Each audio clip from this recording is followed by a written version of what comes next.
Dear listeners, thank you for your incredible support in helping our channel grow. We're aiming for 1,000 subscribers, so please support us by subscribing and helping us reach this milestone. Now let's start the story. Present, Jens and others at Glacier Park finally captures Ben. I can't believe it. Ben continues his stupid grin as I continue to squeeze the trigger of his Springfield Armory 1911 10mm. I threaten, Ben, I'm not kidding you. I cannot live without you, and I will blow my brains out unless you marry me. He continues with the grin as I continue squeezing, and I jump like hell when the hammer falls with what sounds like the loudest damn snap I have ever heard.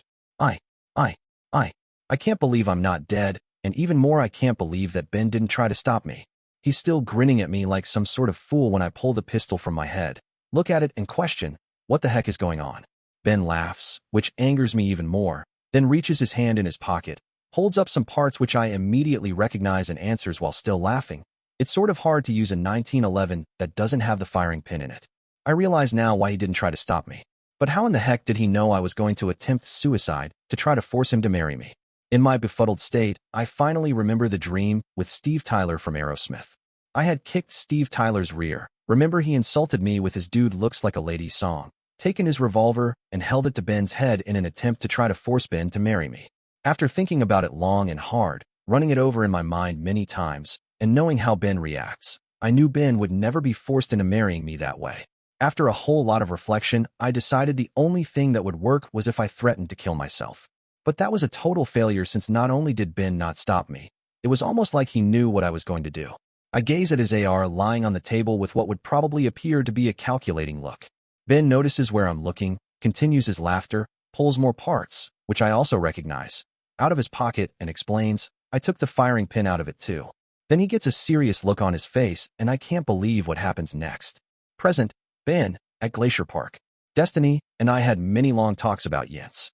At first I was her PETA, but I slowly came around and began to listen to her. However, I rebelled right until it was close to time for her to leave. She kept telling me that Jens was and had always been my destiny, pun intended.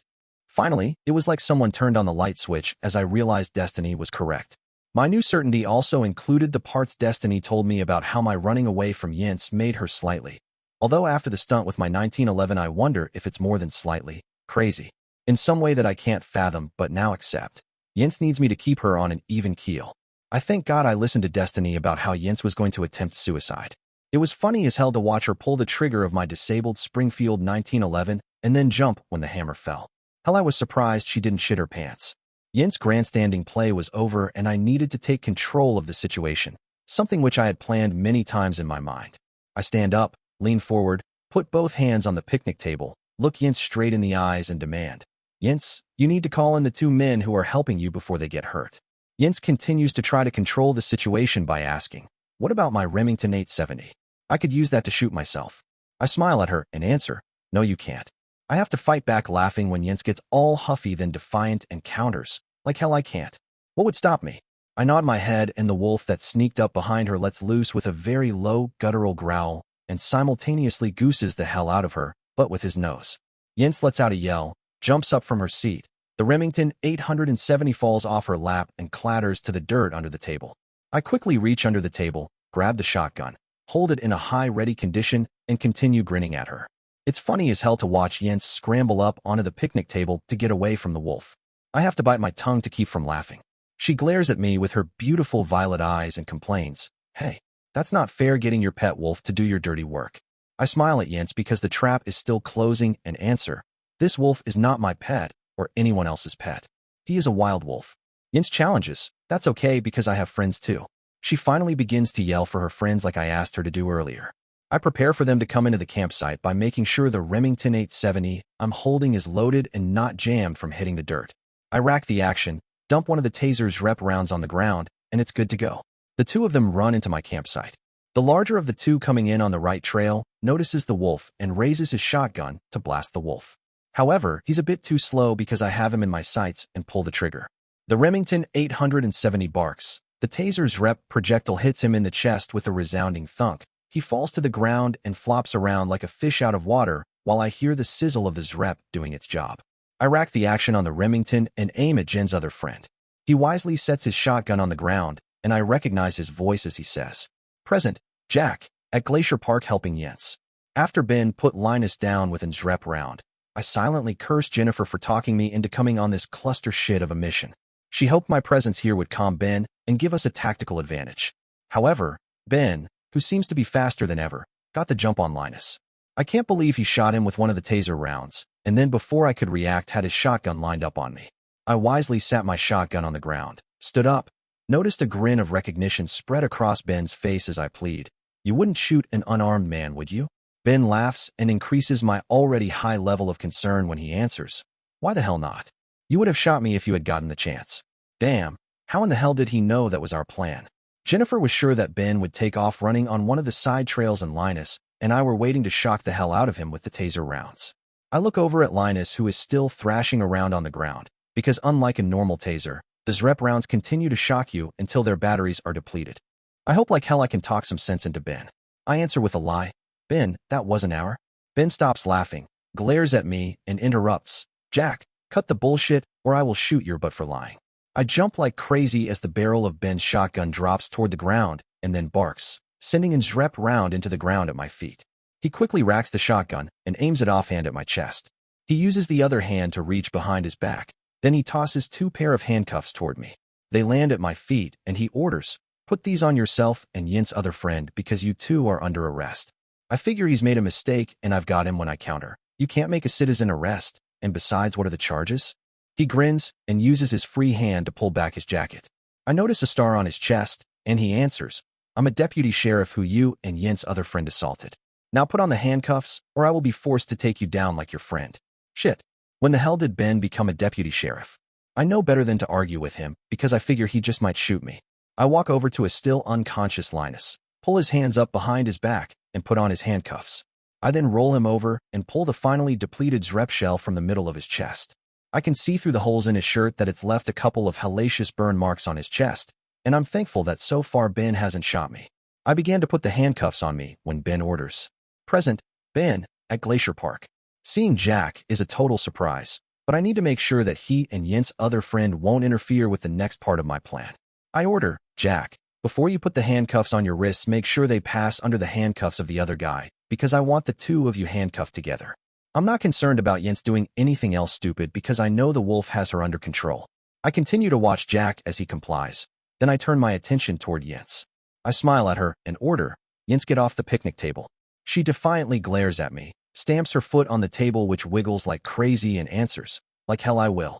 I nod at the wolf. He easily bounds up on the table. Yin's lets out a yell, jumps off the table and spits, "I hope you're happy. You've ruined everything."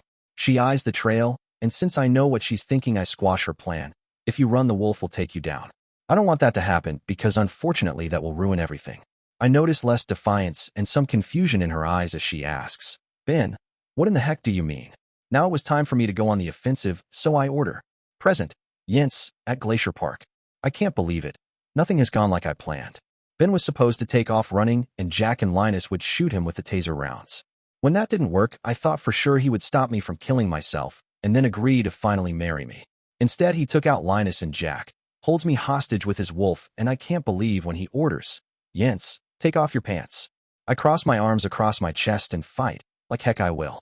He nods at his wolf. It quickly jumps off the table and grabs my belt. As I fight like crazy, Ben laughs and says, "Yin's, either you take off your pants or the wolf will tear them off." I glare at Ben while the wolf moves over beside him. I begin to take off my pants and counter, "Keep your damn wolf away from me, and when did you turn into such a pervert?" He laughs and answers, "Yin's, I haven't turned into a pervert. Stop fighting me and do what you're told because there is a method to my madness." I finish taking off my pants, throw them at him, and spit. "Here you go. I hope you choke on them." And I sure as heck don't see anything but madness. He smiles at me and says, "Present, Ben, at Glacier Park." I almost laugh when Yin's takes off her pants because she's wearing cute as hell pink camo panties. However, I need to try to defuse the situation, so I attempt to reason with Yin's. "Yin's, why are you so angry? I could have kept going and you would have never caught up to me. But instead I stopped and let you catch me." She glares at me and answers without really thinking about her answer, because this isn't going anything like I planned. I continue grinning at her and taunt, "Of course not, because your plans were screwed up." She continues her glare and demands, "Just how in the hell?" I knew I was in serious trouble when she actually swore, "Did you know what my plans were?" I smile at her and answer, Yince, your plans are as transparent to me as you are beautiful. Then I continue to elaborate. You don't think I didn't know the water I conveniently left on the table was drugged? Hell, the bottles weren't in the same position I left them in. You also didn't think that I knew you planned on me running? I saw the boot prints of Jack and the other man that helped you headed down the 2 side trails. And you're lucky as hell I knew you were going to attempt suicide when I didn't run and disabled all my weapons. The only surprise was that you talked Jack into showing up for this. However, now I think it's a good thing he's here. Jack interrupts. Well, you sure as hell have a great way of showing me that I'm wanted. I laugh at Jack and answer, hell Jack, tell me the truth. You really couldn't wait to shoot me with one of those taser rounds. And yes, it's great that you're here as a witness to this. Jack continues, I'm not going to confess to anything. And witness what? You embarrassing Jennifer by making her take off her pants? Yince adds, yeah, what sort of perverted act is that? I decide it's time to spring my trap, so I say, present, Yince, at Glacier Park. I don't know when I've been more angry at a person than I am at Ben right now. If it wasn't for his damn wolf and the shotgun, I would kick his butt. Then Ben confuses me when he says, Yince, I had you take off your pants as a symbol. I get ready to answer Ben when a damn mosquito bites my leg, so I slap the heck out of it. However, I am more than a little confused, so I ask, what the hell is it a symbol of, your perversion? Ben smiles at me and my icy heart begins to melt as he says, Yince, you have done an amazing job chasing me for more months than I deserve to be chased, but I now know you've done it because we are destined to be together. I begin to interrupt when another dang mosquito bites me, so I kill it first then interrupt. Excuse me, could you please repeat what you just said? Ben continues his smile and requests, Yince, please don't interrupt me again. Like I said, we are destined to be together, but not under your terms, it must be under my terms. I am so confused, but I begin to open my mouth and a mosquito bites my leg, so I kill it. Ben's smile turns to a glare as he reminds me, Yince, please do not interrupt me. I am shocked at how nicely he asked me, so I don't open my mouth, and Ben continues, Yince, like I said earlier, I had you remove your pants as a symbol. Only one of us can wear the pants in this family, and that person will be me. I am now in total shock and stutter. We are going to be a family? Ben smiles, comes over in front of me, gets on one knee, takes my hand and asks, Yince, will you marry me on my terms and be my wife? I practically faint until another frickin' mosquito bites me, which I proceed to swat. Then I clarify, and your terms are that you are the man and leader of our family? He looks up with the biggest smile on his face and says, that's correct, but I need to add one more thing, that we will discuss everything concerning our family and make decisions jointly. I smile at Ben, finally understand everything and openly admit, Ben, that's all I've ever wanted. Ben jumps up and gives me the biggest hug and kiss I have ever had. It's so wonderful to finally know that my quest to find Ben is over. I pull away and panic. Yikes. Now I have a wedding to plan, and I have no idea where we will hold it. Ben looks around, waves his hands, and says, there's no time like the present, and what's wrong with having it right here? Then all my friends can come. I'm not exactly sure what Ben means, but I look around and decide Ben's right. I hug him and answer, here is perfect. Ben suggests, perhaps you need to make some phone calls. I look at Ben's wolf and ask, your wolf won't attack me, will he? Ben laughs and says, not unless you threaten me. I pull out my phone, while keeping my eyes on the wolf, and begin to call. Jack yells at Ben, hey Ben, since the fun is over, how about letting me go? Ben walks toward Jack as I call Maria and Liz to help me figure out the wedding. Present, Jack, at Glacier Park. I have a plan, and it involves distracting Ben. Ben comes over close to me, and I can't believe it when the scumsucker says, Jack, why the hell should I let you and your friend go when you both want to kick my butt? I think about lying to Ben, but realize that so far he's caught all of my lies, so I decide to tell him the truth and continue with the distraction. Ben, you may not know it, but Linus and I are the first two in a long line of people who are standing in line to kick your butt for what you did to Jennifer. Ben continues with his silly grin and says, then I need to keep you and Linus restrained for right now, for your own protection. Even though I am handcuffed to Linus, I made sure to put my handcuffs on so loosely that I can easily free my hands. I continue slipping my hands out of the handcuffs and toward Linus's shotgun. I almost have my hands free and on the shotgun, but I don't really understand what he just said, so I ask, Ben, what the hell are you talking about? My hands are free. I grab the shotgun, but before I can do anything, the damn wolf that assaulted Jennifer runs over and begins to menace me by getting much too close to my face and neck, growling and baring his teeth. I drop the shotgun. Ben pets the wolf on its head and answers, Jack, this is one of my friends, and just as he kept you from getting control of Linus's shotgun, he would rip you or anyone else a new a-hole if they tried to kick my butt. That's why you and Linus, for right now, Stay restrained. Ben continues his grin, reaches down, grabs Linus' shotgun, slides my hands back into the handcuffs, tightly cinches them down, and ruins my plan. He looks at me and says, Jack, I need to make some phone calls. Why don't you see if you can wake Linus up? I grumble and try to wake Linus up as Ben walks away. Present, Maria and others at the cabin command center. Liz bugs the hell out of me again. Maria, shouldn't we have heard something from Jens by now? I glare at her and answer, Liz, Jens said she would call us when she had something to tell us now. Just be patient and wait for her to call. I didn't dare tell Liz that I am even more nervous than she is because my princess boss decided to take Linus with her to capture Ben. I continue to pace the floor, and finally the phone rings. Gretchen looks at the caller ID and announces, it's from Jennifer. We dash over beside Gretchen and I order, put it on the speakerphone. Then I ask, Jens, we've been dying to hear from you. Did you capture Ben? Jens confuses us when she laughs, and then answers, not exactly. It's more like Ben captured all of us. Liz and I look at each other with confused looks, so I ask for clarification. Jens, we don't understand, could you elaborate? And if Ben captured you, is Linus okay? Jens must have taken a happy pill or something because she begins to giggle and says, Maria and Liz, it would take too long to explain. Nothing went like I planned. I interrupt, Jens, does that mean Ben escaped again, and what about Linus? Liz adds her 2 cents. Jens is acting crazier than she's been in a long time, and it's obvious that Maria is too interested in Linus to think about anything else, so I interrupt. Jens, please tell us, did you capture Ben? Maria bugs the hell out of me with her continuing focus. And Jens, please tell me about Linus? Jens finally simmers down and says, Liz and Maria, as I said, nothing went like I had planned. It went even better. Ben caught us. Linus took one for the team, but most importantly, Ben and I are getting married. I glare at Maria as she interrupts. Jens, what the hell do you mean Linus took one for the team? Jens says, don't worry, Maria, he will be fine. Ben shot him with one of the taser's rep rounds from my shotgun, but Jack is in the process of waking him up. Did you not hear that Ben and I are getting married? Thank God. Gretchen catches Maria as she faints and slumps to the floor. I respond, Jens, that's great news, so when and where's the wedding? Jens giggles again and asks, Liz, how fast can you pull together a wedding? I'm shocked but answer, Jens, I don't know, probably a couple weeks. There's a pause and Jens says, that won't do. We want to get married as soon as possible, unlike tomorrow. I'm practically flabbergasted and demand, just where do you plan on holding this wedding? Jen giggles and answers, we decided to have it here at the campsite. I look around the room at everyone else and restate, Jens, are you saying you want me to pull together a wedding at the campsite where you are right now and do it in one day? Jens replies, that's correct, Liz. Thanks, I knew you would understand. Now I need to go and spend some time with Ben. She hangs up the phone. I look at everyone in the command center and order, what are you all sitting on your butts for? We need to give Jens her wedding. Present, Ben, at Glacier Park. I finish my phone calls with a couple of people I want at my wedding with Jens.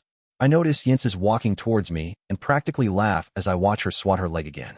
I guess the mosquitoes or deer flies have been bothering her. Shit, I should have thought about that. I look at the wolf and nod my head. He runs over by Jens, who gives him the evil eye until he begins to snap the mosquitoes that are bothering her. She walks up, laughs and says, I thought your wolf was going to bite me, but he does a great job of keeping the mosquitoes away from me. What's his name? I shake my head and explain, Jens, as I said before, he's a wild wolf and doesn't have a name. He's one of my friends, so why don't you get to know him better? Jens gives me $1 million smile, puts her hands behind her back, provocatively swivels her body and asks, Ben, even though I'm not sure I trust the wolf, I do trust you, and because of that I would love to meet the wolf, but do you think I could first put my pants back on? I smile at her and answer, well, I was enjoying the hell out of the show, even though those pink camo panties aren't regulation. The wolf snaps a deer fly right off Jens' leg. She jumps like crazy, and I continue. However, it seems like whatever lotion you're wearing attracts the mosquitoes and deer flies. I reach down, pick up her pants, brush the dirt off them, and hand them to her. She giggles and answers, well, I'm no longer a Marine, so I don't have to worry about regulations. But I bet you're going to love my camo wedding dress. Jens almost has her pants on. I'm shocked, so I question, I thought you always wanted to wear a white wedding dress. Jens finishes putting on her pants, runs over, jumps into my arms and laughs. I got you. Of course my wedding dress will be white, however, I'm not telling you what color my panties will be. By the way, who did you call?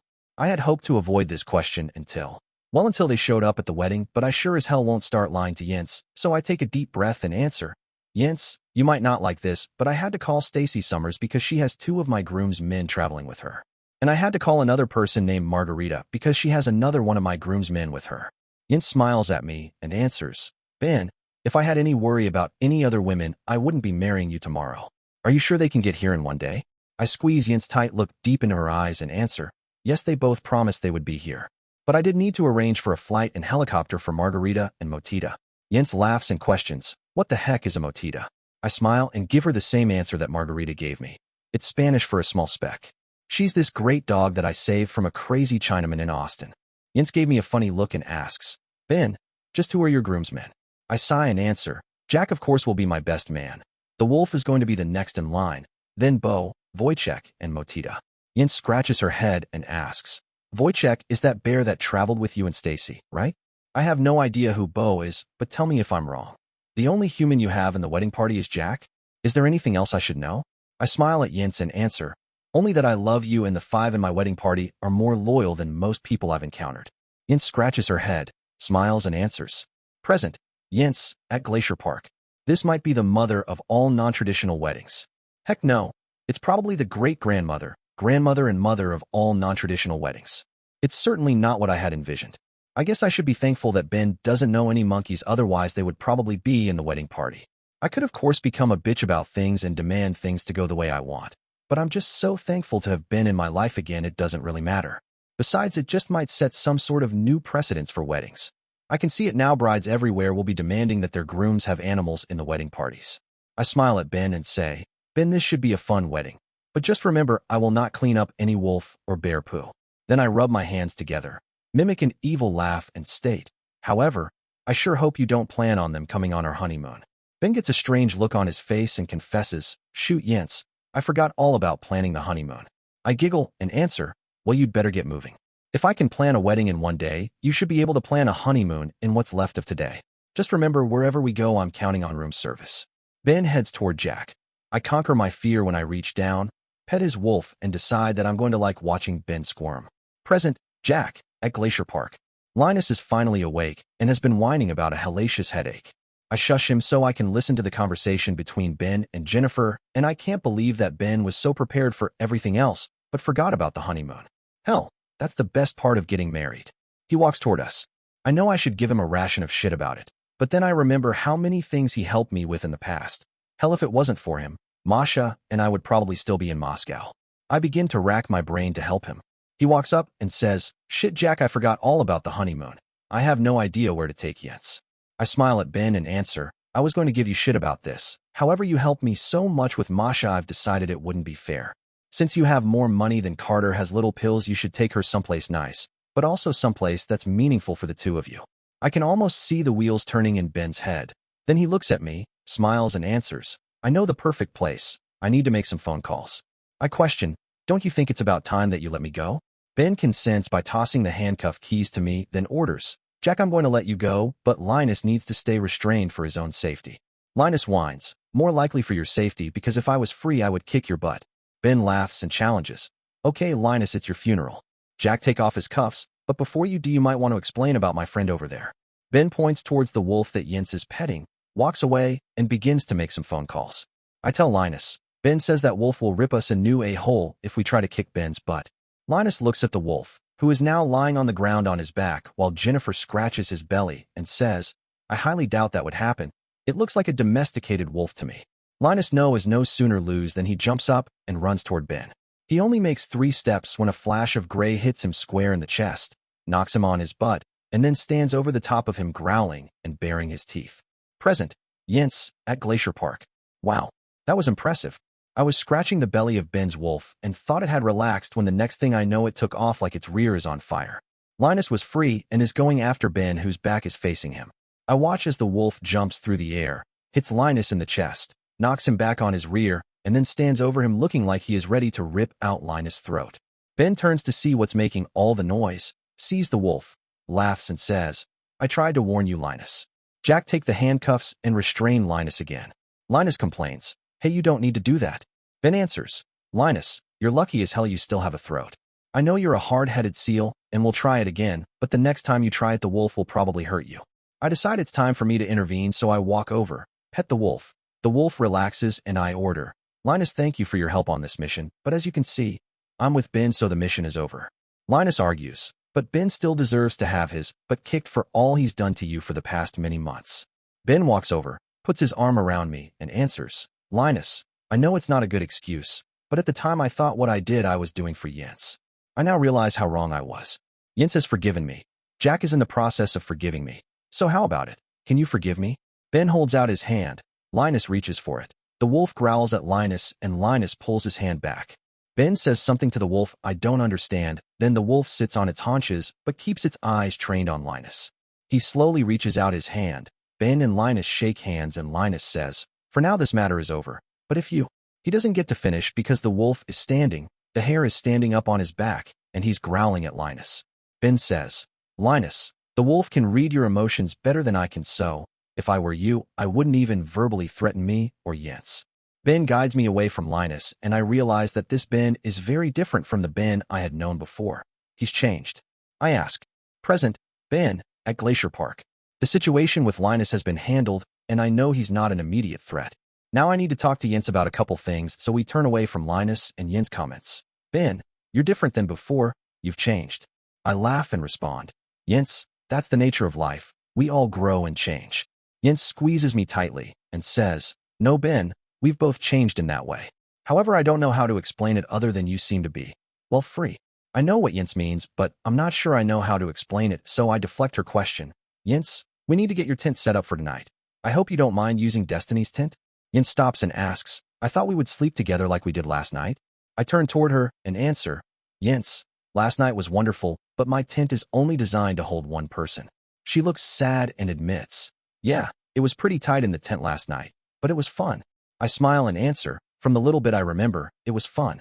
I pull out Destiny's tent, and it reminds me of all Destiny did for me. We begin to assemble it, and I ask, so did you bring anything for dinner tonight? Jens answers, not really. I wasn't sure what would happen. I smile and answer, can you finish setting up the tent while I make dinner? Jens answers, sure, I hope it's something good. I'm so hungry I could eat a horse. I laugh and suggest, make sure you don't say that around Bo. And I have the best freeze-dried food that money can buy. Jens questions, please tell me you're going to do the voodoo you do so well on the food? I smile. Of course she remembers how I turn the nasty MREs into real meals. She's going to be really shocked when she sees what I can do with decent freeze-dried food. I answer, do bears shit in the woods? Jens laughs and says, I don't care where your bear Wojciech defecates, just as long as it's far from here and I don't have to clean it up. I chuckle as I head over to the picnic table and ask, Jens, I noticed all the bottles were moved. Did you adulterate all the water? She says, of course I did. I wasn't sure which bottle you would drink from. I dump out all the water, take the bottles and filter over to Jack, who's been talking with Linus, and ask, hey Jack, how about taking these over to the pump, rinsing them out to remove any residue of the sleeping shit Jens put in them, and then filtering some water into them. Linus glares at me and demands, why the hell should Jack do anything for you? I simply state, because I'm making dinner and need fresh water. Jack jumps up and answers, if you're making dinner, I'll be glad to get you some fresh water. Come on, Linus. They both left, and I start to prepare the stove and other ingredients for tonight's dinner. Present, Jack and Linus, at Glacier Park. Linus complains, Jack, why in the hell are you helping Ben with this? I laugh and answer, hell Linus, you haven't lived until you've eaten some of Ben's field cooking. The things he can do with an MRE are almost magical. Linus counters, if he's such a good cook, how come he's so thin? I rinse the water containers from the pump and answer, Linus, when Ben was shot in Russia, part of his intestines were injured. The doctors had to remove the damaged part, and ever since then the only way he can gain weight is if he eats all the time. Linus answers, damn, that's a problem I wish I had. I further inform as I begin to filter the water for tonight's dinner. Linus, you sure as hell wouldn't want what else goes with it. If he eats certain foods, he gets huge cramps. Linus asks, things like spicy hot food? I laugh and answer, hell no, he can eat damn spicy food. In fact, if he ever makes chili, you'd better watch out because I'm not sure when it burns the worst, going in or coming out the other end. Believe it or not, the worst things for him are fatty foods like French fries. I finish with the water, we head back to the camp. I hand the bottles to Ben and ask, what's for dinner? Ben fills up a huge pot with the clean water, sets it on the stove which is already running. Then he looks at us and answers, I'm going to make beef stroganoff, peas and pearl onions and butter sauce, and especially because you're here, Jack, we will have esmores for dessert. So how about you and Linus starting a nice campfire, but don't make it too damn big. There's wood by the fire ring, matches on the table, and some newspaper in the trash bag. I answer, that's good because my stomach is telling me my throat's been cut. I grab the matches and some newspaper and Linus and I move to the fire ring to start the fire. Later after the meal, we're sitting around the campfire making s'mores and Linus says, "Damn, I didn't think freeze-dried food could taste that good." Jennifer laughs and says, "Yeah, we noticed you had thirds. And my Ben is the best camp cook I've ever known." Ben answers, "I'm glad you enjoyed it since I do like to cook." He reaches into his pack, pulls out a bundle of what looks like weeds, lights it in the fire, and begins to wave the smoke around. Then he gets up, waves smoke into both the tents, comes back by the fire, and waves more smoke around. Jennifer notices our questioning expressions and says, "Ben is using the sage smoke to purify our campsite and tents." Ben gives additional information. Jens is correct. This should help us sleep better and will also keep the insects away. By the way, sorry I don't have a tent for you two. Linus says, "Hell, it's a great night, so we will stay awake and stand watch." Ben laughs. "Linus, you and Jack can take it easy and have a good night's sleep since my furry friends will stand watch." I ask, "Friends like your wolf?" Ben gives me an unusual smile and answers, "He and a few other friends, so don't worry and have a good night's sleep. Just make sure not to leave the campsite." I ask, "Some of us aren't as young as you, so what if I need to take a leak?" Ben says, "Then make sure to take a flashlight and use the outhouse." Then he yawns and says, "I don't know about you guys, but I'm cleaning my teeth and hitting the rack." Jennifer adds, "But not until we have a little alone time." They both take off holding hands. I look at Linus and say, "Hell, we might as well call it a night too." We both lie down on the blankets Ben gave us. It's a clear night, and the stars are out in force. In a few minutes I hear Linus snoring, but I'm a little cold until I get a huge surprise. A wolf, no, not Ben's wolf, comes over and lays beside me to help keep me warm. Flashback, Jack and Ben, a new mission. I couldn't believe it. We barely got back. Masha and I didn't even get the house completely set up, and the old man was sending us out on a new mission. No, mission wasn't the correct word. It was more like a mass deployment. Rather than taking a commercial flight, we were in a huge jet that was nothing but row upon row of seats, 5 in the middle with an aisle on each side, and then 2 seats on each side. That's right. Each row sat 9 Marines, and the flight was full. Hell, it was like being a sardine packed in a can. Thank God Ben and I sort of had a reputation from Russia, and we got to pick our seats. We naturally took one of the whole middle rows in the back of the plane. We had the luxury of 3 extra seats because Ben had some sort of new rifle in a hard case that he refused to let out of his sight, so it occupied the middle seat, while we stretched out in the other 4 seats. He was so in love with his new rifle that I was surprised he didn't take it to the head with him. Oh yeah, that was the other problem on this flight. Not enough heads for the number of Marines, so the lines for the heads stretched down the aisles. Thank God the flight was scheduled to be about 14 hours with a short layover, then a 1-hour flight to Baghdad, and then another short hop of about 100 clicks. I do have to say one thing. The Marines could certainly teach the airlines how to board a plane since we were all on the plane in no time at all. The door was shut, and the flight was on its way. I tried to see out the window, but some other scumsucker was in the way. I missed the hell out of Masha. I could tell Jack missed the hell out of Masha, but we barely had time to catch our breath, and were headed to Iraq. It made me realize once again that my dream was more of a premonition. My time having Jack as my spotter was limited, so I needed to figure out what the hell to do when the time came and the old fart retired. Thank God I got Jack and Masha a place off the base, because it insulated them from the constant harassment I got about our time in Russia. Marines are sometimes a hard-headed bunch, and our trip to Russia, the women we were seen with on TV and the medal I received from Putin rubbed many of them the wrong way. Especially since many of them were in the sandbox fighting with the scumsuckers during our time in Russia. I don't know how many times I'd been called a Rusky or a commie since we'd returned because I lost count, but I had kicked a bunch of butts and taken many names over it. And for the most part they now left us alone. The great news was nobody wanted to sit beside us on this flight, so we had the whole middle back row to ourselves and my new rifle. And she was a real beauty. A Seiko TRG rifle in .338 Lapua with a Night Force NXS scope, 5.5 by 22 by 56. I barely had enough time to get her set up and sighted in with the available ammo, and made sure to buy as much ammo as I could because there was no way, other than doing reloads, to get the ammo in Iraq. Hell, she was so new Jack hadn't even seen her yet. Jack of course complained that I put the rifle in the middle seat until I shut him the hell up by asking if he'd rather sit in the middle. The old fart was trying to look out the window to hide the fact that he missed Masha, but he finally looked my way and asked, "So did the old man tell you anything about this mission?" I answered, "He sure as hell did. We're headed to Ramadi to take it back from the scumsuckers." Jack looked at me and wanted confirmation. Hell, isn't that in the Al-Anbar province, and didn't the Marines just fight a hell of a battle for Fallujah in the same province while we were in Russia? I nodded my head and answered, "That's right. It was some of the worst urban fighting the Marines had seen since Battle of Hue City in Vietnam." Jack whistled, and being old as dirt he said, I remember that battle. So we're heading out of the frying pan into the fire. I scolded him for his lack of situational awareness. Jack, that analogy is screwed. Russia certainly wasn't the frying pan for us. It was more like Club Med. Yeah, more correctly, it should be out of Club Med and into the fire. A Marine walked by on his way to the head and whispered an insult. Commie scumsucker. I reached my leg out and tripped the scumsucker. He fell into the rest of the Marines in the line for the head, and all hell started to break loose. Of course, that attracted the attention of one of the officers on the flight. He came back by us, and I was shocked when I saw who it was. Flashback, Captain M, a new mission. I couldn't believe it. Not only did the old man send my butt back to Thule with the bony bitch, the scumsucker demoted me to captain. Yeah, captain. A demotion to an officer in the Marines meant that any chance of advancement again was most likely gone, so I would be stuck a captain now for as long as I was a Marine. Thank God this deployment came up, so I could get the hell out of cold Thule. I did hate having to fly on this bus, but with the hit my career took, the days of cushy arrangements were gone, and I was now stuck with babysitting these scumsuckers. There was a hell of a commotion in the back of the bus and the bony bitch traveling with us. That's right, the old man assigned her to be over me. Ordered, Captain, go see what the hell is going on. I jumped up, headed to the back of the bus, and God must have smiled on me. Sergeant Blaine was in an altercation with several Marines. As I walked up, one of the Marines noticed my approach and announced, 10 hot. They all snapped to attention, while Sergeant Blaine recognized me and looked like he was going to crap his pants. I glared at him and hoped I could take advantage of the situation. Don't tell me.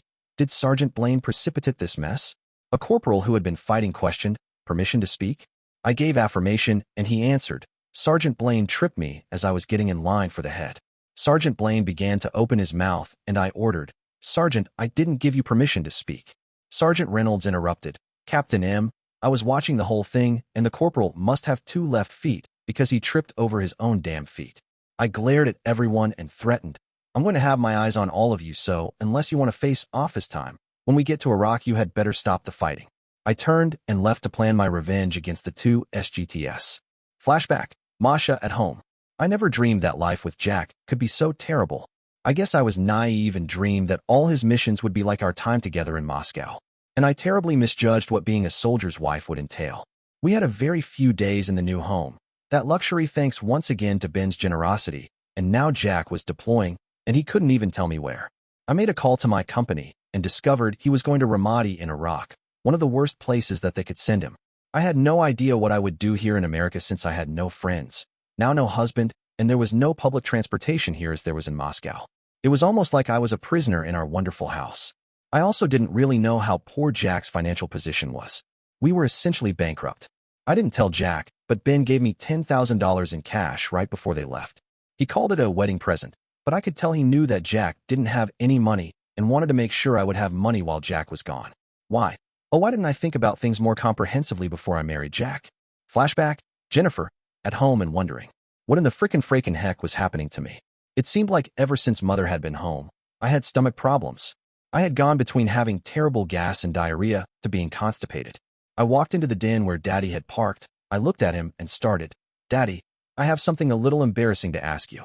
Daddy looked at me and said, Jennifer, there's really not much that you can ask me that will embarrass me. I shook my head and replied, Daddy, it's embarrassing for me, not for you. Daddy embarrassed me some more when he commented with a grin, as long as it's not about any monthly issues, it shouldn't embarrass you. I countered, Daddy, I don't need to talk to you about that. I held my stomach with both hands and said, Daddy, I am having stomach problems. Daddy interrupted, hell's bells. You too? I am either shitting like crazy or I can't shit at all. I thought it was something I was doing or taking. I nodded my head. Yes, Daddy, I have the same problems. And they started when Mother began to cook for us. He motioned to me. I moved closer and he whispered, tomorrow, come to work with me and we will both have a doctor check us. But this needs to be our secret. I felt better and said, thanks, Daddy. Then I rushed off for the bathroom. Flashback, Alexei at home. It had been some time since I had been home. At first my parents were happy I was home, and things were different since they treated me like I was special. Then ever so slowly, things morphed and became exactly like they were before, except for one thing. I realized that the love that my parents, especially my mother, lavished on Chow Mein should have rightly been mine. This greatly angered me, so I retaliated by making Chow Mein's life a living hell. However, I was very careful about how I did this because I didn't want my parents to determine I was the cause. I observed Chow Mein, and every time that she went to use her litter box, I would take a spray bottle and squirt her. It only took a couple of days until Chow Mein refused to use her litter box and began to make a mess out of the house. Mother was aghast, was certain that Chow Mein was sick, so they took her to the veterinarian, who suggested that my parents were not cleaning the litter box often enough, so now father had to clean it daily, which of course did not help. Next, I attacked Chow Mein's food. When my parents were not watching, I put father's spicy hot sauce on the food. Chow Mein would now stand by her bowl and yowl. Mother was certain that Chow Mein didn't like her food, so they kept changing brands of food, of course without good results. When they would switch to a new food, I would add laxative to it for a few days to exacerbate the litter box issues. Then I would switch back to the hot sauce. The most entertaining was when they left me alone at home with Chow Mein. I loved to put tape on her feet and then chase her around the house with the spray bottle. One time I even gave her a bath. She hated baths. She was still wet when my parents came home, so I lied and told them she had diarrhea and got it all over herself. Chow Mein finally started to yowl at the door whenever my parents were leaving, so they would take her with them in the car. Flashback, Mira, Ira, and Safia in Japan. We had a most excellent adventure traveling through Japan with Sensei Quan. Each day had presented us with new challenges and new techniques to learn. But now with much sadness the time arrived for us to leave. Kostia's grasp was significant, and even though we were well hidden here, he finally found us and ordered our return.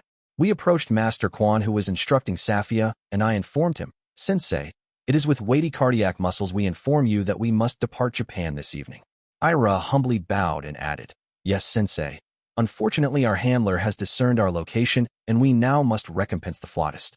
The sensei motioned to Safia to desist her training. He walked to us, reached out his hands and encompassed our cheeks, raised our craniums, and said, "I have been blessed to have two such eager and apt students. It is a shame that you have to leave and return to the demon who tortures you." Ira requested, "Sensei, because of the demon we request that you continue to train Safia." Safia exploded. I cannot believe it. My sisters are leaving me. I loudly complain, "What the hell? Don't I get a choice in this?" Sensei Quan turned in my direction and admonished me gently, "Safia, control the loudness of your voice."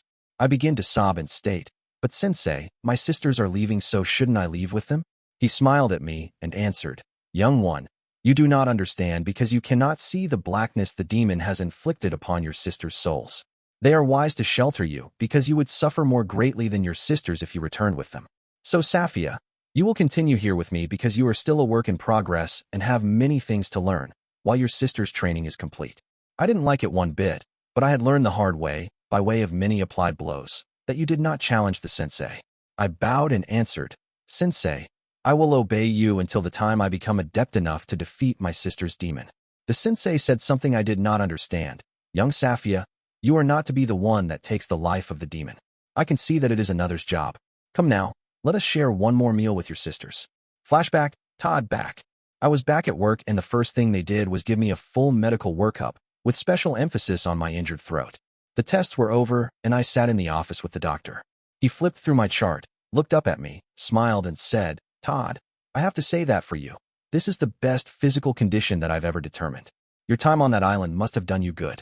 I signed to the doctor, "And what about my throat?" My translator translated. The doctor shook his head and continued, "Todd, I'm not going to lie to you. The surgery on your throat was excellent. I know you said a woman on the island performed it. Well, she did a great job. However, you have no vocal cords left, and the only hope of speech is to learn to use an electrolarynx. That's a device that you would hold against your neck.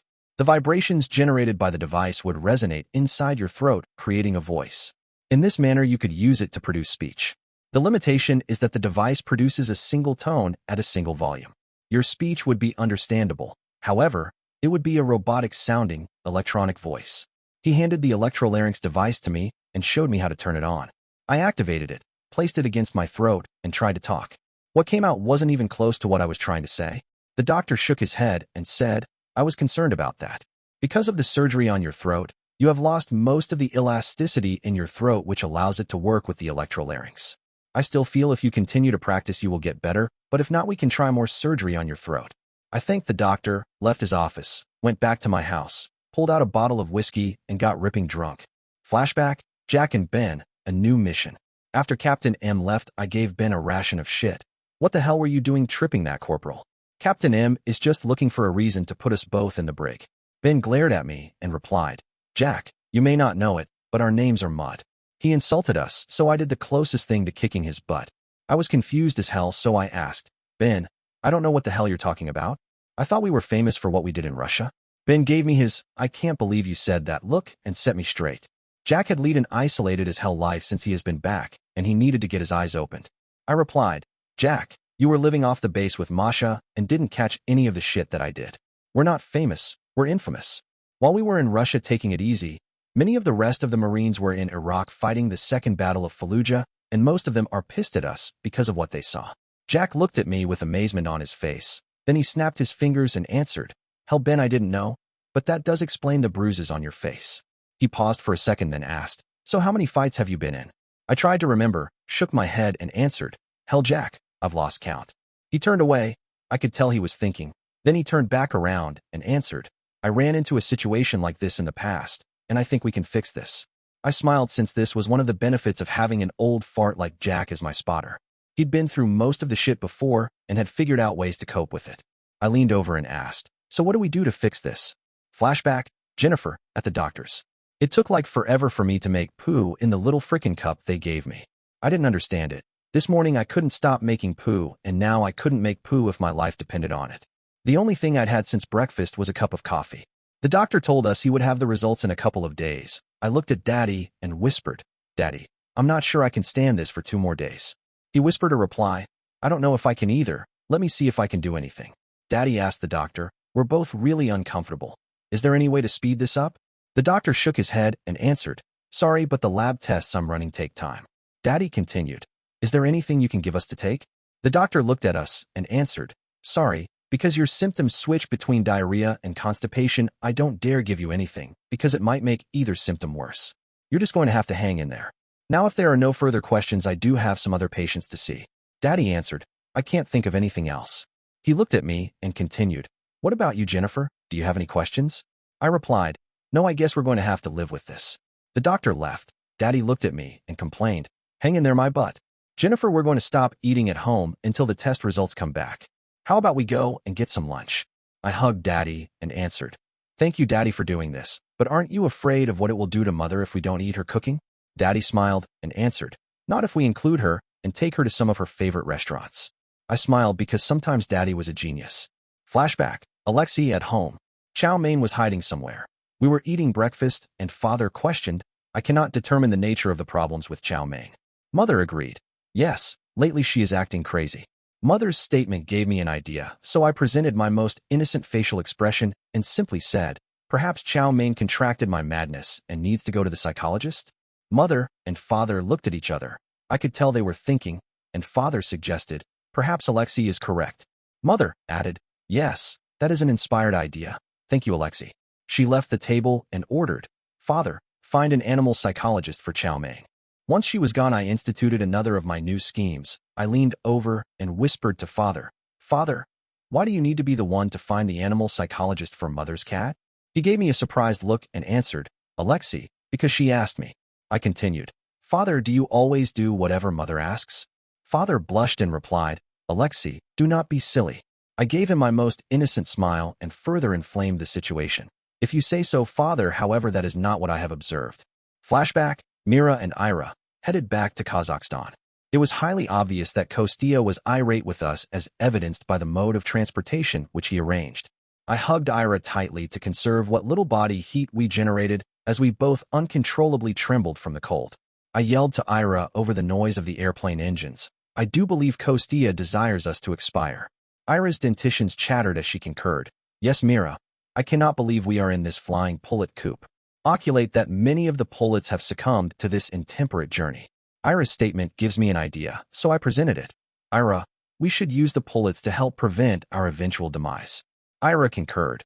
As much as I dislike the odor of pullets, I dislike personal expiration greater. We gathered the expired pullets to use them and their feathers to prevent our expiration. Flashback, Todd back. I woke up in my bed with a hell of a headache and the sound of ringing in my ears. I finally determined it was my telephone, so I walked over to the phone, ripped it off the wall, opened my front door, and threw it out on the lawn. Then I climbed back into bed, and my mobile phone chimed from an arriving email. I debated about performing the same task with my mobile phone, but decided to look at the email. I was glad I didn't destroy the phone because the email interested me. I climbed out of bed, got into the shower, turned up the hot water, and tried to flush out the results of last night's debauchery. I finally started to feel semi-human again as the hot water was running out. I toweled off, chucked my dirty cloths into the hamper, then I went into the kitchen and fired up the coffee maker and threw a couple eggs into a pan to boil. I went back to my bedroom, put on a nice light blue dress shirt, dark gray slacks, took a look at my dress shoes, and decided to polish them. It took about 10 minutes, but they looked great. I went back to the kitchen, had a couple cups of coffee, and finished the eggs right as my doorbell rang. I answered the door, my interpreter was there, and asked, in ASL, "Are you ready to head to the company?" I signed, "Sure, why the hell not?" I followed her toward the waiting car while I admired the sway off her butt. If I was lucky, she just might get lucky. Present, Liz and others, at the cabin command center. After Jens dropped the bombshell about wanting to get married at the campsite tomorrow, I called together the team, and we went to work. Unfortunately, Maria couldn't help because she had some medical issues with her pregnancy, and we had an ambulance take her to the hospital in Denver. With Maria out of action, I appointed Gretchen as my assistant, and as a team we came up with a whiteboard list of what we needed to make the wedding happen, then went to work crossing off the items on the list. I called up the station, gave them a list of things I needed done, and told them to get Samantha on her way to cover the wedding. I called as many friends as I dared and called in more favors than I even knew I had. We had a working dinner which Mabel provided, and she even offered to do all the catering for the wedding. That was a big item to cross off the whiteboard. I hang up the phone, and the team watches as I walk up to the whiteboard and cross off the last item, a white wedding dress. The room erupts in cheers. I hold up my hands and announce, "I'm proud of each and every one of you for the hard work you've done. Be aware that I know we will have problems tomorrow." One of the team interrupts. "You mean today?" I look at my watch, laugh, and continue. "Thank you. Yes, we will have some problems with the wedding today, but we should be proud of the amazing job we've done. Now let's get some sleep so we don't fall asleep at the wedding." Present, Glenn and Hammer, looking for Evelyn. I hang up the phone, look at Hammer, and say, "I can't believe it. My Jennifer is getting married tomorrow night. We need to get to the airport and find a flight to Montana." Hammer smiles and replies, "So she finally caught Ben. I guess her mission is going better than ours. But why Montana? Damn, I hate to admit it, but he's right. We've searched everywhere for Evelyn ever since Megan took her out of the mental hospital, and we've had no luck finding her. It always felt like they were 2 or 3 steps ahead of us." I chuckle and answer, because that's where my Jennifer finally cornered the guy. I was told she doesn't want to waste time planning a big wedding, but I think my little Jennifer is worried he might try to back out on her again. Hammer laughs at my last comment and asks, "So is this going to be a shotgun wedding?" As we reach the airport, I respond, "Hell, I was thinking I might see if I can get an Abrams tank." Hammer smirks and says, "We still have our claymores." I raise an eyebrow. "What are you suggesting?" He laughs and replies, "I'm suggesting that if he tries to run again, we use our claymore to make sure he never does it again." We both laugh as we head toward the ticket counter. Present, Ira, Mira, Safia, and Alexei at the cabin. Ms. Morgan called us into the command center and informed us of her, an hour, since we are her bodyguards, pending trip to Montana for Jennifer and Myra's Ben's nuptial ceremony. I was shocked that Mira didn't explode, but when we returned to our domicile, I cautioned my sister Mira, "For your health, do not become overly emotional." Mira smiles, pats her abdomen, and answers, "Do not worry, my sister. I recognize this is only a temporary dalliance my Ben is having. When I present him with my gift, he will completely forget this trollop and we will finally be united." The present to which my sister infers is the fetus which has invaded her body. After Mira and Safia terminated the other women's fetuses which had invaded their bodies using Myra's Ben's male procreation component, she subjected herself to the torture of undergoing artificial insemination and was now carrying a dreaded fetus. Safia and Alexei arrive in our domicile and Safia complains, "I do not feel well." Mira laughs and informs her, "Safia, it was not wise for you and Alexei to engage in unprotected coitus. Now you must recompense the flautist for your foolish behavior." Yes, your assumption is correct. Unfortunately, Safia is also carrying a dreaded fetus from our newly castigated Alexei. I am the only female within our family who is functional, not that I did not attempt to acquire a similar dysfunction with Todd. He has, however, very adeptly avoided my advances. Alexei foolishly questions, "I do not understand why we must attend this wedding." Safia, who wishes for a nuptial ceremony of her own, castigates, "Alexei, weddings are joyous occasions which should always be attended." Mira glares at Safia and states, "Safia, the nuptial ceremony of my Ben to that trollop is not a joyous occasion. It is a mistake for which someday Ben will recompense me." Alexei blatantly offers, "I could make him regret it during the ceremony by eliminating Ms. Donaldson." This was not the primary instance where Alexei had offered to eliminate Ms. Jennifer Donaldson. I counsel, Alexei, even with your diplomatic passport, eliminating Ms. Donaldson at her nuptial ceremony would be unwise. There will be many military there who would not hesitate to eliminate your corporeal self in retaliation. Safia strikes Alexei yet one more time. Mira and I disguise our mirth, with difficulty this time, and complains, that's right, bonehead. I don't want our baby growing up without a father. Mira confers additional castigation. Yes, Alexei. I also do not wish my baby to age without you as his uncle. Alexei throws up his hands and complains, there is too much estrogen in this room. I am out of here. Do not disturb me, because I am going to go play Grand Theft Auto. He leaves. Safia laughs and informs us he won't be playing Grand Theft Auto for very long since I deleted all his saved games. I verbally applaud. Thank you, our sister Safia, for eliminating that vile game. I recall when Alexei attempted to impart to us expertise in that game. Mira giggles and interrupts. I also remember that situation. You became so enraged you destroyed all the computers. I defend myself. Only after Alexei persuaded me to utilize my vile criminal construct to eliminate a hooker who did not deserve such an act. And if remembrance is accurate, I only destroyed 2 computers. You, my sister, destroyed your computer. Mira continues with her giggling and replies, well, it looked so enjoyable when you destroyed the other 2 computers I decided to try it my corporeal self. Therefore the blame is yours. Rather than continue with the verbal sparring match I suggest, we need to prepare our luggage for tomorrow's trip. We begin to pack our luggage for the dreaded trip to Ms. Donaldson and Myra's Ben's nuptial ceremony. Mira holds up a dress and states, this should be the perfect dress to wear at the nuptial ceremony.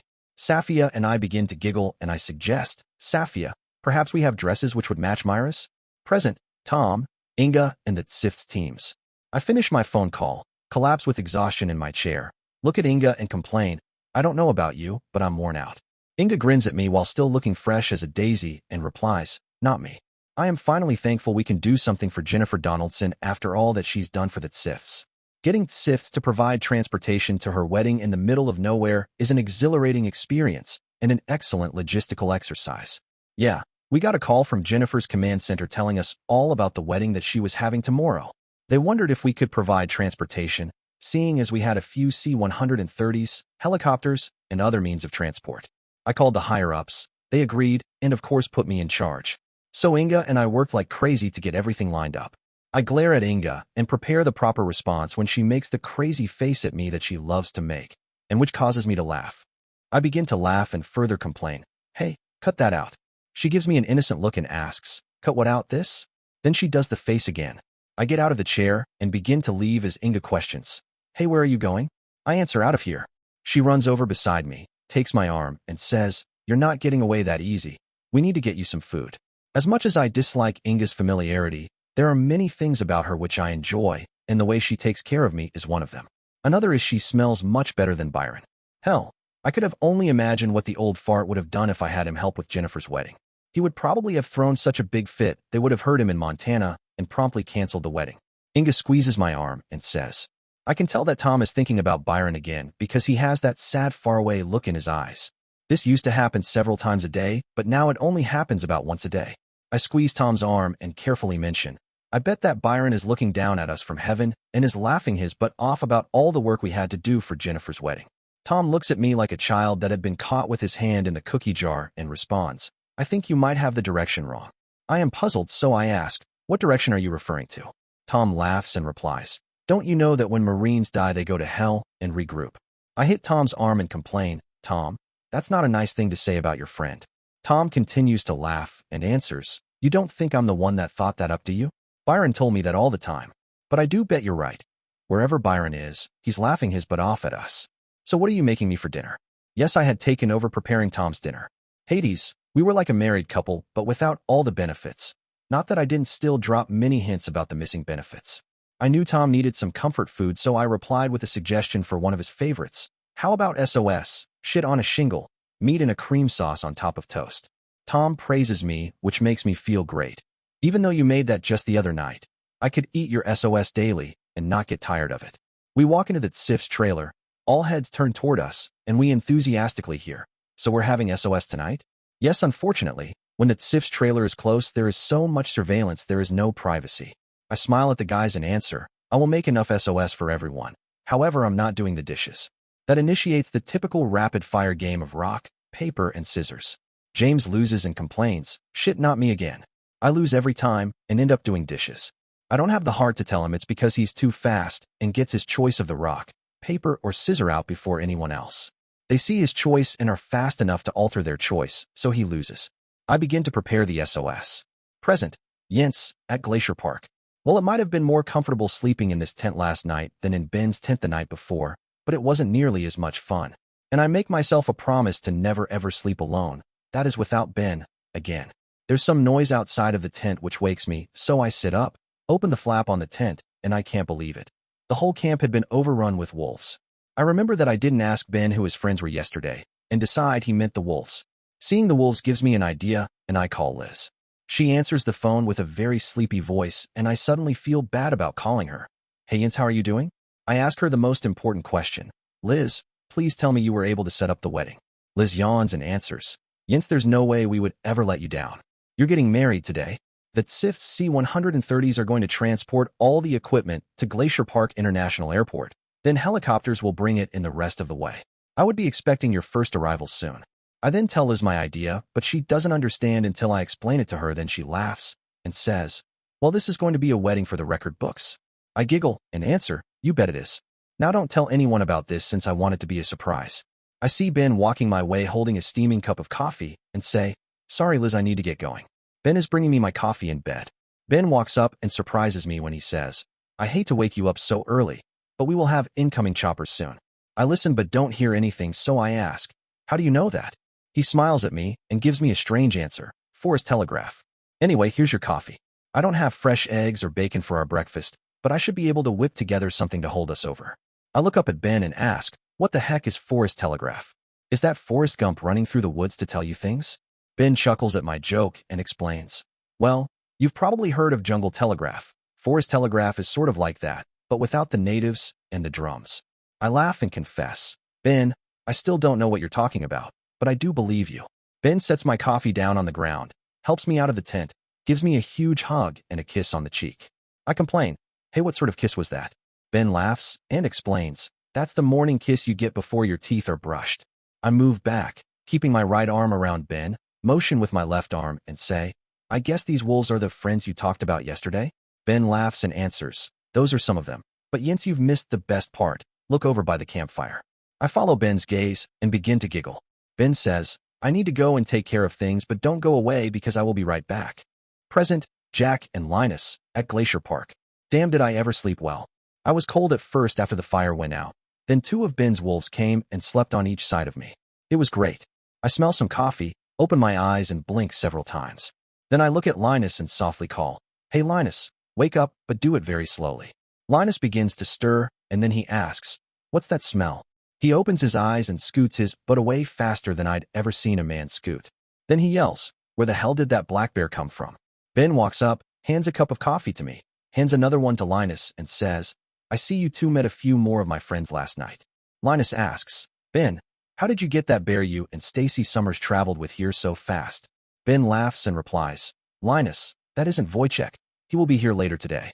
Linus stutters, You mean that is a wild bear?" Ben smiles at us and says, "That's right. But as long as you don't attack me or Jens, you will be fine." Linus complains, "Like hell I will. I smell like shit." Ben answers, "Don't worry. I will boil some extra water for breakfast so we can all clean up." Jennifer walks up as Ben finishes his sentence, puts her arm around him, and says, "There's no need to do that. Liz is bringing a field shower setup." Ben says, "Well, I need to get moving and make breakfast before the first wave of choppers arrive." Ben leaves. I look at Jennifer and ask, "So, are you really okay with this wedding?" Jennifer grins and counters, "Sure, Jack. Why shouldn't I be?" I shake my head and answer, "Well, we're having it at a campsite instead of a church. There was no time for a bridal shower. Hell, I don't know, but the whole wedding in the woods just seems sort of strange to me." Jennifer smiles and answers, "Jack, you of all people should understand just how strange Ben and my relationship has been through the years. It's not the wedding I dreamed of as a little girl. It's much better. Now, if you don't mind, I need to go and spend some more time with Ben." Jennifer leaves. I look over at Linus and tease, "Tell me, is part of that nasty smell coming off you because of the shit in your pants from being scared by the bear?" Linus flips me the bird and answers, "Hell no." He tries to say more, but his phone rings. He answers it, gets a serious look on his face and says, I need to get out of here. Maria's in the hospital. I make a lame attempt at consoling him. Don't worry, I'm sure she's fine. Present, Samantha, arriving at Glacier Park. I can't believe my new assignment. I am getting to cover the wedding all of America has been waiting for. Jennifer Donaldson and Benny Blaine are finally getting married. I was even more shocked when I heard where it was. No, not in the nicest church in North America, but in a campground in Glacier Park, Montana. I guess Liz worked her butt off setting it up and wanted me there ASAP to document everything. I can't help but wonder how my BFF Stacy Summers feels about this. We, me and 2 cameramen, catch the Truth Network private jet into Glacier Park International Airport. No sooner touched down than a chartered helicopter is whisking us away to the campsite. Bob the cameraman says, wow, this scenery is incredible. I should get some shots of this. I agree. Yeah. At first I thought Jennifer was crazy to have a wedding here, but after seeing this I understand. Bob unpacks one of his cameras and begins to video the flight. The pilot announces, we're here. Bob asks, can you circle the campsite a few times? He begins to circle and I ask, was that a wolf I saw running away? The pilot answers, there are quite a few wolves in Glacier Park, but I highly doubt one was at the campsite because they shy away from contact with people. We sit down and the pilot remarks, well, I'll be damned, look over there. We follow where he's pointing and see Ben with a wolf standing beside him. Ben waves and I suggest to Bob, hey Bob, let's make sure we get some video of this greeting. We're out of the chopper taking video of Ben with the wolf. Then the pilot jumps out of the chopper, begins aggressively walking toward Ben and complains, you do know it's not legal to. He doesn't get a chance to say any more because the hair on the wolf's back is standing up and he's growling. Ben interrupts the pilot. I haven't baited this wolf or any other animal in the park. He is here of his own free will to provide event security, and it would appear that your attitude is upsetting him. The pilot takes it down a notch and says, well, we will see what the Rangers have to say about this. Ben opens his jacket, displays a star, and responds, I am a deputy sheriff and have talked in depth with the Rangers. When you talk to them, tell them I said things are fine with the wolves and the bears. The pilot shakes his head and says, you must be crazy. Ben interrupts. Yes, I have been accused of that. I noticed that John has his camera out, so we're getting 2 different shots of this scene that will be great when it's edited. Then Jennifer runs up followed a big guy. Jennifer asks, are you the pilot of the chopper? The pilot replies, I am and was just getting ready to head back to Glacier Park International Airport. Jennifer requests, would you please take Linus back with you? His girlfriend is pregnant and is in the hospital in Denver. I decide to make an offer. Jennifer, the Truth Network corporate jet is at the airport. We could ask it to take Linus to Denver. The pilot says, I'd be glad to take a passenger back to the airport, but I will have to charge you. Jennifer kisses Linus on the cheek and answers, of course we will pay you and thanks for the offer of the jet, Samantha.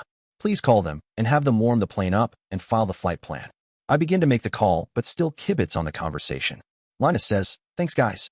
Sorry to miss your wedding, but this is more important to me. Ben shakes Linus' hand and says, take care of Maria and let us know if we can do anything. Jennifer giggles and adds, but make sure you wait until after the service is over. The helicopter spools up and takes off as Linus waves to all of us. Jennifer has moved beside Ben. They have their arms around each other and look like they have always belonged together. I prepare to ask them some questions when Ben interrupts, not now, Samantha.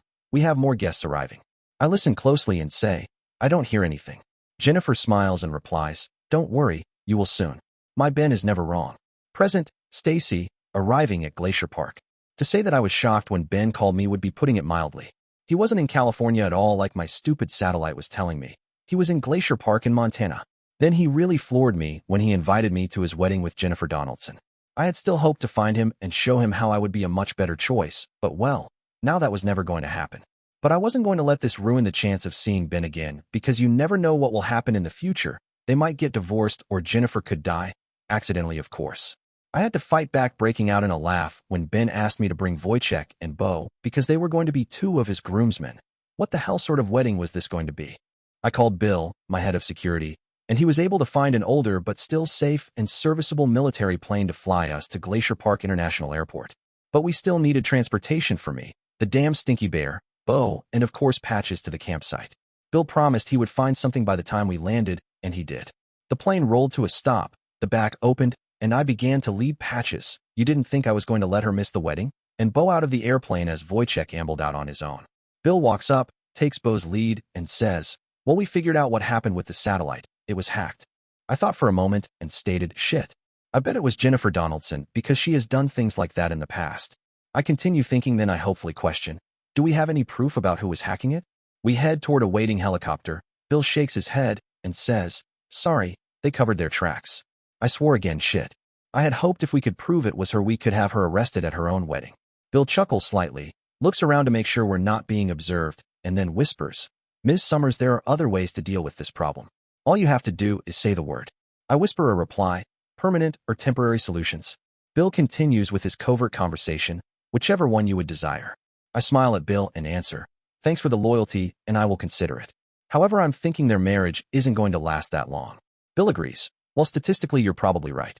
We're at the helicopter and Bill says, Ms. Summers, we can only take one horse at a time and would prefer to take the bear with patches because she's lighter than Bo. I look at the helicopter and comment, that doesn't look large enough to hold a horse. Bill explains, no, the horse is placed in a special sling and carried by a cable below the helicopter. I get concerned and reply, while Bo might tolerate this, I don't think patches would stand for it. Bill holds up his hand. I pause and Bill continues. This is the way the horses were rescued after Hurricane Katrina stranded them in Louisiana, and it was very successful. However, we do have a veterinarian standing by to sedate the horses. I ask, Bill, is there any other way to get us to the campsite? Bill shakes his head and answers, I looked at everything, even trucking you close to the campsite, but none of them would get you there in time. This is the only solution. I hate the thought of this, but finally agree. Why don't you take Bo first, and then the three of us will come after he's there safely? Bill answers, I figured you would want it that way. We watch as they prepare Bo, and then he gets lifted into the air by the helicopter. Amazingly, he doesn't seem very upset. It seems like it takes forever, but the helicopter returns with Bill on it. I immediately ask, how's Bo, and why didn't you stay with him? Bill answers, Bo is fine and he's with Ben. There was a slight problem when we arrived because there was a wolf with Ben, and Bo didn't like that. I bite my lower lip and ask, how did he look? Bill replies, Miss Summers, like I said, Bo is fine. I shake my head and answer, not Bo. How did Ben look? Bill says, he looks fine, but has lost some weight. I'm not sure what to say, so I stumble. Well, I guess it's our turn. The veterinarian sedates Patches, and they put the sling around her. Wojciech and I get into the helicopter. The helicopter rises up in the air. The sling on Patches is attached to the cable, and the pilot slowly lifts her off the ground. I'm not sure what the vet gave her, but she looks like she's stoned. The pilot complains, that damn bear of yours smells really bad. I'm busy making sure Patches doesn't throw one of her fits, so I angrily reply, for what we're paying you, you don't have the right to complain. He keeps quiet the rest of the trip and finally announces, we're here, and the good news is the man that helped with the last horse is here again. He seems to really know what he's doing. As we begin to set Patches on the ground, I see Ben and my heart jumps. It makes me feel better because he is here helping her, and she knows him. Over to the side of the landing area, I see Bo. He looks fine, which further improves my attitude. Ben signals the helicopter. He moves away, then lands. I sheepishly apologize to the pilot. Sorry, I was sort of a bitch because I was worried about Patches, my horse. He replied, don't worry about it. I remember the Truth Network interviews about the time you spent with Ben Blaine and figured meeting him again this way on his wedding day was hard on you.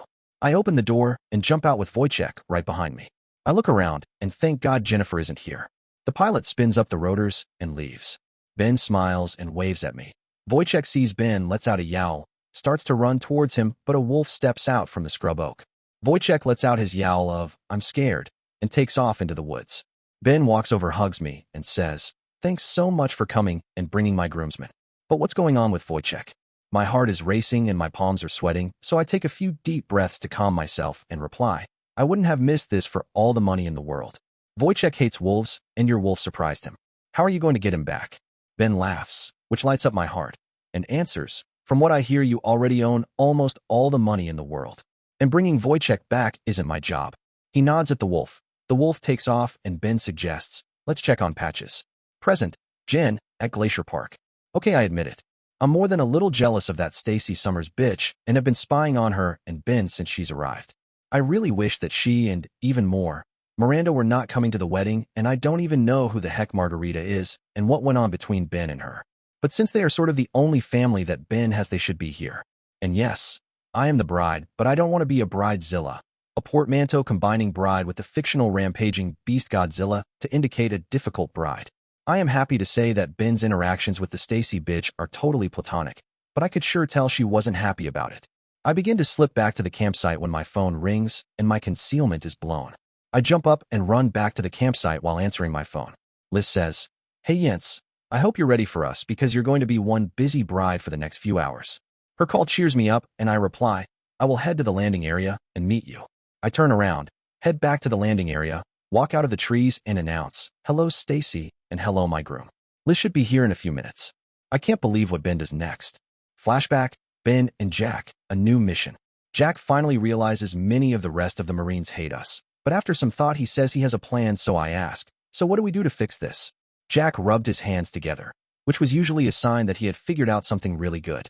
He replied, these are Marines we're talking about, so we don't have to dazzle them with brilliance. I helped Jack to finish the famous quote. We're going to baffle them with bullshit. Jack chuckled and said, damn, I trained you well. So, what we need to do is start a serious campaign of disinformation. I asked, so we're going to counteract what was shown on the television? Jack answered, exactly, and it will be easy as hell to do. We'll tell everyone that what they saw on television was Russian propaganda. You know that none of the Marines really wanted us to have a good time in Russia, so they will swallow this story hook, line, and sinker. I had a serious question that I had to bring up. Okay, but what about Masha? Jack laughed and continued, that's a piece of cake. I will tell everyone I knocked her up and did the honorable thing. I thought for a moment, then added an additional question. Okay, how are you going to handle it when the other Marines laugh at you and say you should have left Masha in Russia? And they will probably call her a bitch.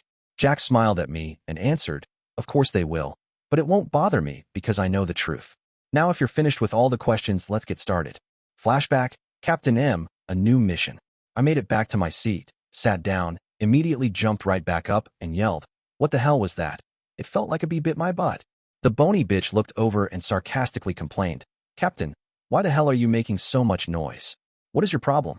I took out my flashlight, checked my seat, and found some scumsucker had put a thumbtack on it.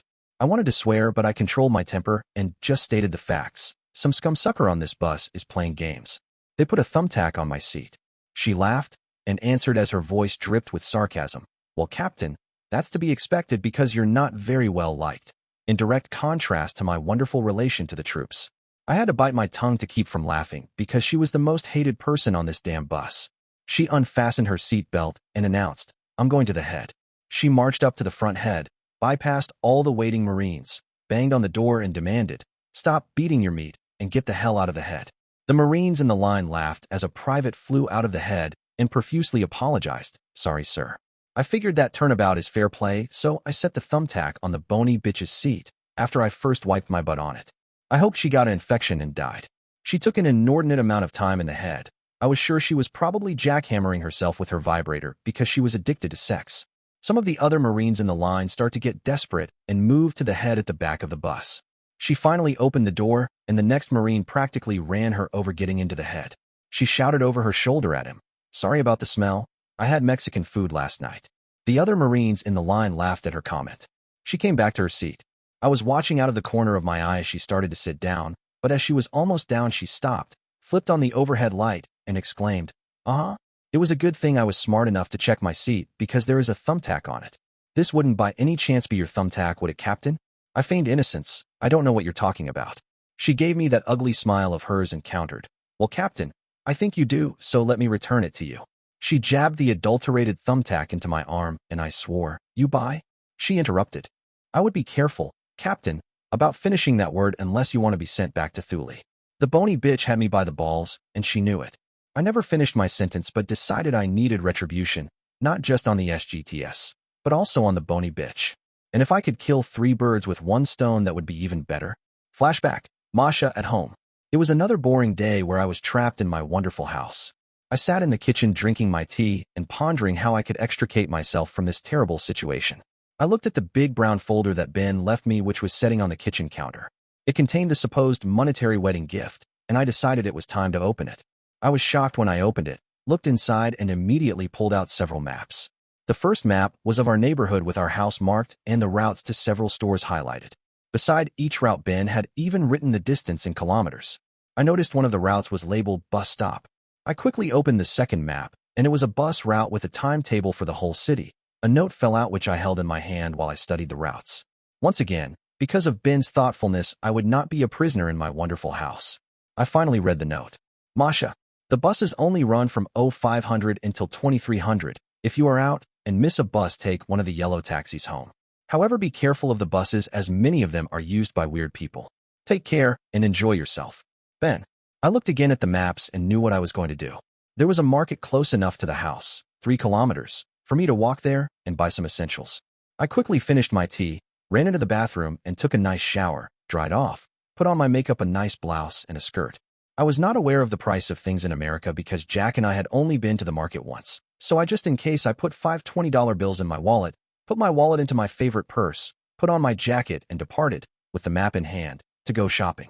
It seemed strange to me that I was the only person walking on this wonderful sidewalk, since by this time the sidewalks in Moscow would be packed and many times we were jostled while we walked. But I wasn't going to complain because it was a sunny and slightly warm day. I did get slightly concerned when a police car slowed as it drove past me. I was worried that they would harass me for a bribe as done by the road police in Russia.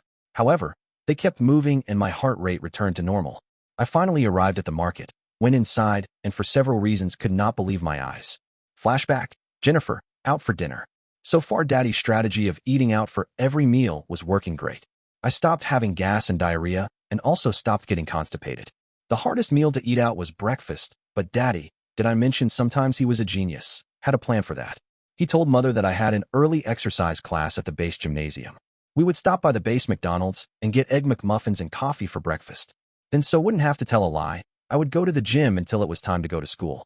Mother did pack me lunches for school each day, but I threw them in the trash and used the money Daddy gave me to eat the school lunch.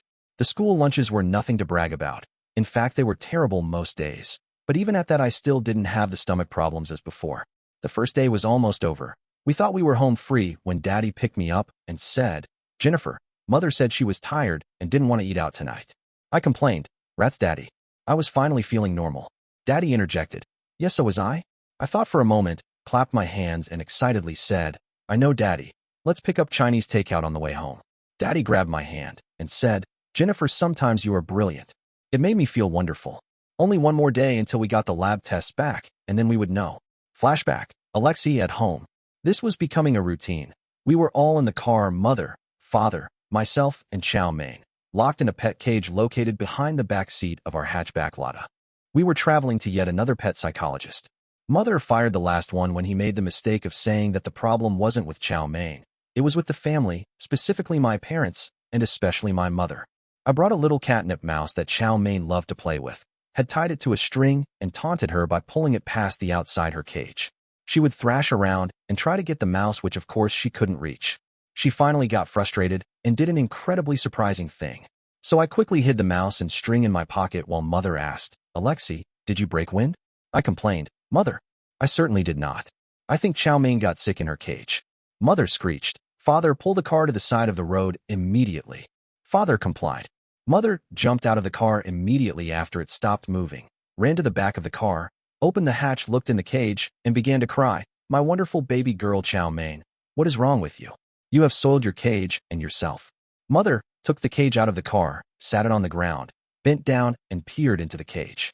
Chow Mein began to yowl as I came to the back of the car. When I showed her the mouse from my pocket, she yowled even louder and thrashed around in the cage. Mother turned and almost caught me with the mouse, saw me and demanded, "Alexei, why did Chow Mein become angrier when she saw you?" I presented my best lie and initiated travel to my next goal. "Mother, perhaps Chow Mein has gone crazy because she is jealous of me.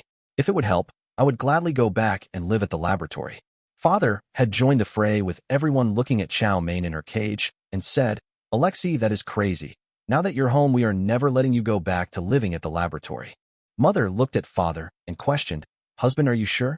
I interrupted, "Really, I seem to be causing problems, so I would be glad to be back living at the laboratory." Mother looked at Father and said, "See, husband, I told you he wouldn't mind."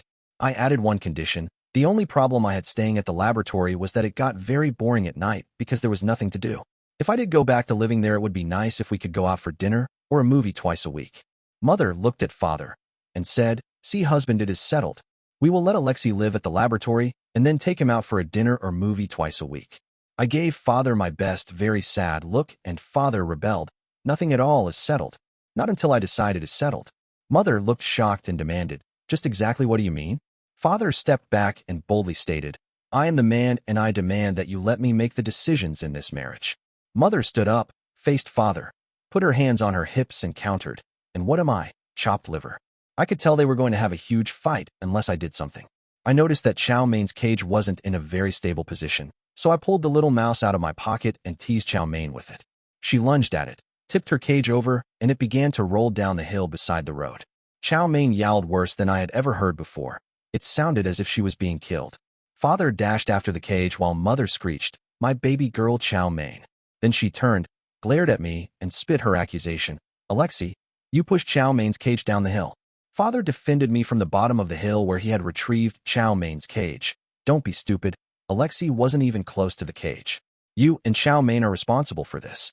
You set the cage out of the car poorly, and Chow Mein moved in the cage." Mother ignored what Father said and instead asked, "Husband, how is Chow Mein faring?" Father arrived at the top of the hill and roughly dropped the cage on the ground. Chow Mein let out a yowl.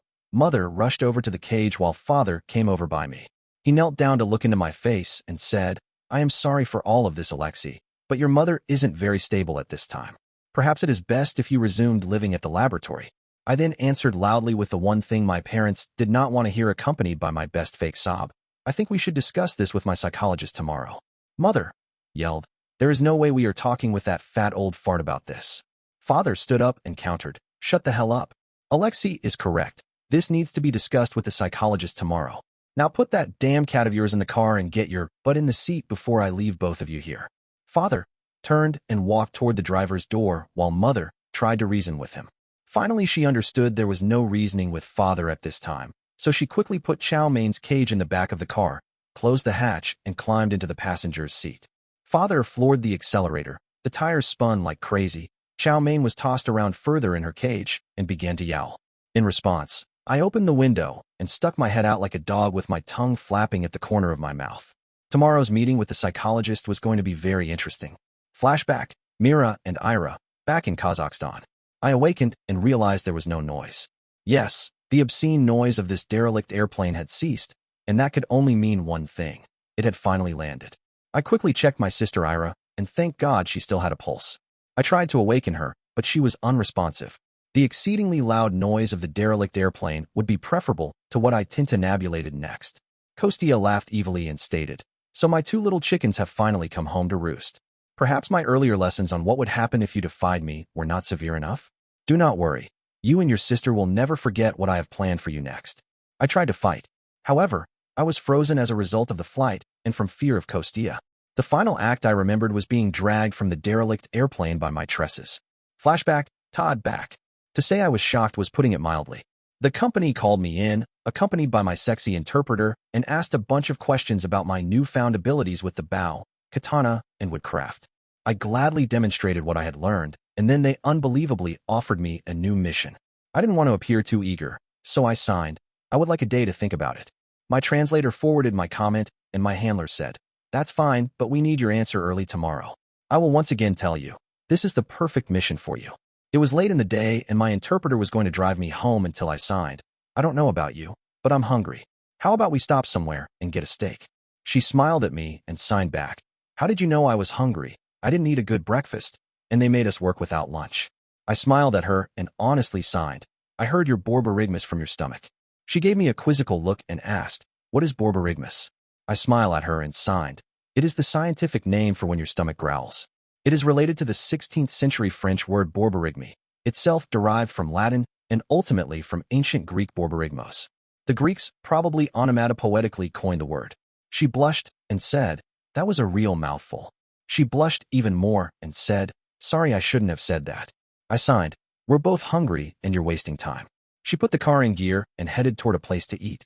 Flashback, Jack and Ben, first layover. We finally arrived at our first layover to refuel and to let all of us get out and stretch our legs. Having this many Marines cooped up in such an enclosed space for such a long time wasn't the best of ideas. Besides, they had to seriously service the heads, which by now were almost overflowing. Ben and I didn't waste the time on the flight, and we went to work on our campaign of propaganda. At first I was shocked because Ben had actually downplayed the emotions of the other Marines, and I almost got into some fights when I approached the other Marines. But like all people, the Marines love good, or in this case bad, gossip, and as I told our story, it was passed on to other Marines. Yeah, once I began to convince the other Marines that what they saw on the television was just Russian propaganda, and that I married Masha because I knocked her up, I actually became sort of a celebrity. Then I really got into it, and laid it on thicker and heavier as I went. I told them how the food was nasty as hell. Even McDonald's didn't taste the same, and they even offered the shitty borscht soup. Borscht was on the menu, and wasn't half bad, on the menu. I even attributed Ben going AWOL from the hospital to the food, ugly nurses, and terrible care. I know that Ben was off doing the same thing. I only hope that we got our stories close enough to each other that it didn't cause problems. I don't know why the hell I didn't do this sooner. On second thought, I did. Jack was too busy with Masha, and I didn't have a chance to talk to him about things like we used to. So far, the propaganda was working miracles, and my biggest problem was convincing the Marines that Tatiana was really a bitch. It helped that they felt that she was out of my league. I did encounter some Marines who questioned me about some things that Jack told them. Damn, the old fart was going way overboard.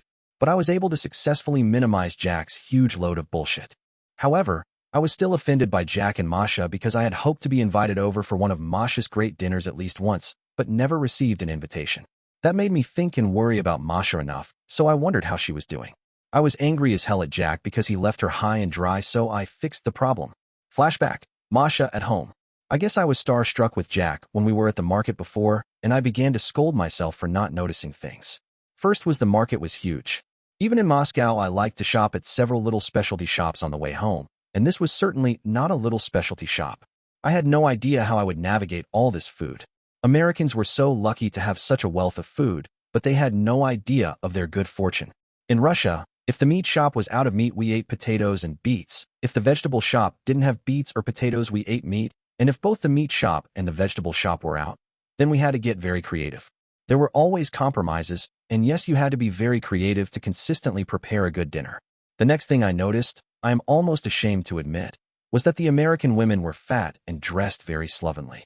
They accurately matched the caricature of American women held dearly by so many in Russia. Many of their t-shirts, yes, they wore t-shirts outside the house, were soiled and barely covered their enormous bellies. They reminded me of pigs, and they all looked at me as if I was from a different planet. To be completely truthful, I also wondered if I was visiting some strange and alien planet. Some of them were so fat they rode in electric carts. Even the old grandmothers in Russia that had become overweight walked everywhere. Thank God they had the little shopping baskets I was used to, so I put one on my arm and began to navigate the mind-numbing aisles trying to find what I needed. However, the normal foods we had in Russia were not to be found. After several hours, I had found enough food for today, so I went up to the cashier, set my basket on the belt, and the little girl that took the money snapped her gum at me and demanded, "You empty your own baskets here." The fat pig woman behind me complained, "Hurry up, I need to get back home, my soap opera will be on soon." I was angry, so I dumped my basket on the belt. The glared at me, then looked at the behind me and rudely commented, "I wish they would teach these foreigners some manners before they let them into our country." I wanted to yank that little bitch's hair and slam her face into the counter. Instead, I simply said, "Your dress and your attitude has proven to me that you are the ones without manners."